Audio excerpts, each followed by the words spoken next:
ఈ రోజు రాష్ట్రంలో చాలా సమస్యలున్నాయి, చాలా ఇబ్బందులున్నాయి, ఆర్థికంగా చాలా కష్టాలున్నాయి. ఈ 11 మాసాల్లో ఎన్ని ఇబ్బందులున్నా, కష్టాలున్నా అభివృద్ధిని, సంక్షేమాన్ని సమాంతరంగా ముందుకు తీసుకెళ్తూ ఎన్నికల్లో ఇచ్చినటువంటి హామీలు, మేనిఫెస్టోలో ఇచ్చినటువంటి హామీలు గాని, సూపర్ 6 కింద ఇచ్చినటువంటి హామీలు గాని ఒక్కొక్కటి నెరవేరుస్తూ ముందుకెళ్తున్నాం. ఇప్పటికే పింఛన్ కార్యక్రమం 3,000 నుంచి 4,000 చేశాం. వికలాంగుల పింఛన్ 6,000, 10,000, 15,000 రూపాయలు చేశాం. రేపు మళ్లీ జూన్ 12వ తారీఖున గత ప్రభుత్వంలో ఎవరైతే భర్తలు చనిపోయి విడోస్ గా ఉన్నటువంటి భార్యలకి పింఛన్లు ఇవ్వకుండా ఆప్ చేశారు, అవన్నీ 1,00,000 చిల్లరున్నాయి.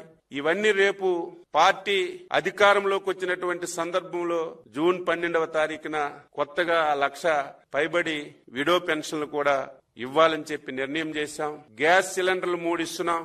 దీనివల్ల చాలా వరకు చర్చించి మనం గ్యాస్ సిలిండర్ తీసుకున్న తర్వాత లబ్ధిదారుల అకౌంట్ లో డబ్బులు వేయడం వల్ల సాటిస్ఫాక్షన్ రావడం లేదని దానికి స్వస్తి పలికి 3 గ్యాస్ సిలిండర్లకి ముందే లబ్ధిదారుడి అకౌంట్ లో మేము డబ్బులు వేసేస్తాం.